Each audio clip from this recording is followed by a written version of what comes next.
Okay, so if you love everyone unconditionally, you're going to have to learn to wield a sword. And what do I mean by this? Um, Many people in this world are operating from a wounded place, a deeply wounded place where they think that love is conditional. Love comes with a set of rules, a set of demands. So, for example, friendship looks like this, and if you don't do these things, you're not a friend. Loving relationship looks like this, and if you don't do these things, you're not a lover. Family looks like this, and if you don't do these things, you don't love me. You're not family, right? So a lot of us are operating under this worldview of what love looks like. So this presents a challenge for the unconditional lover, right? Because you've done so much work on yourself that you are loving yourself so much that your love is flowing out and you're just giving it to people because it's just an overflow. It's just so easy for you to love people. It energizes you to love people. But then what happens is your love reaches people who they're not where you're at, and they have this view of love that it comes with this set of conditions and expectations and all of this. So then you'll you'll give your love to someone, and they'll instead of appreciating it and being grateful for it, they will think that that means that they're entitled to more of your love and more of your energy. Okay, and um, if you have a history, if you have a conditioning of people pleasing, that's going to create a tremendous problem for you, unconditional lover, because you're going to feel like in order to keep loving them, you're going to feel like you have to keep giving into their demands for more and more and more. But the problem with this is not true love. This is self-sacrifice. So if you fall into those patterns, if you let those demands hook you, you're now giving into self-sacrifice. You're gonna sacrifice your uh, self-love and giving yourself what you need and the space that you need to fill your cup. So you're actually not going to be able to unconditionally love in your way anymore. So this is what I mean by you need to learn to wield a sword. You need to learn to give your love unconditionally, but realize that that does not mean give everyone perpetual access to you and give into everyone's demands for what they want from you, right? So, like, there's going to be a lot of people who you give your love to, and they're going to say,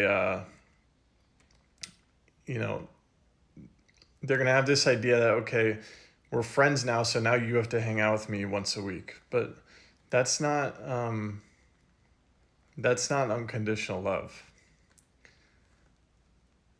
right? Do you see what I'm saying? So if you give into that demand and start hanging out with that person once a week because that's their idea of what a friendship looks like, now you're draining yourself, now you're hurting yourself, and you're limiting your own ability to be that unconditional lover that you are. So you've got to nix the people pleasing. You've got to wield your sword. You've got to turn into a warrior.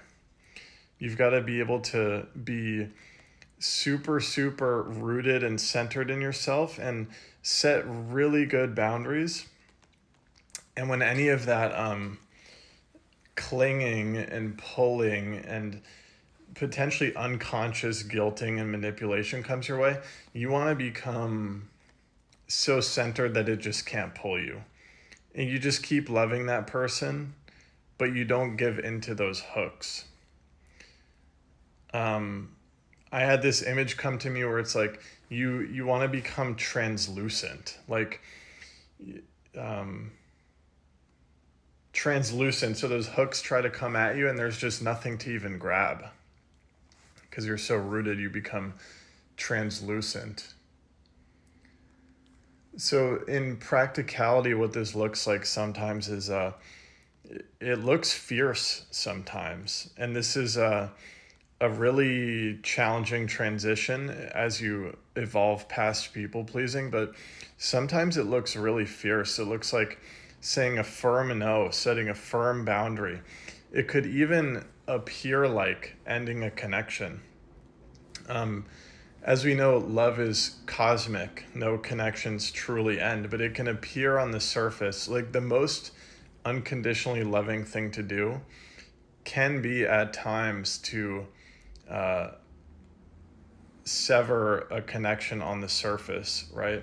That can be a teaching, that can be a way to love somebody. So it can start to look really, really fierce. And this can be very confusing in your brain because you are an unconditional lover, but you're breaking the association between loving unconditionally and being a doormat. You're actually becoming a warrior, this fierce warrior, unconditional lover, and you're evolving beyond the ego's need to appear as an unconditional lover. I think that's the big shift. It's like when you no longer need anyone to see you as a lover, as anything, you become free to truly act in the way that is truly called for the greater good, which that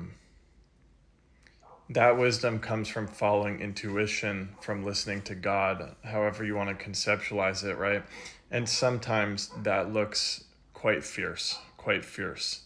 But you know deep in your heart that that is love. So just something I'm thinking about today. Let me know what you think.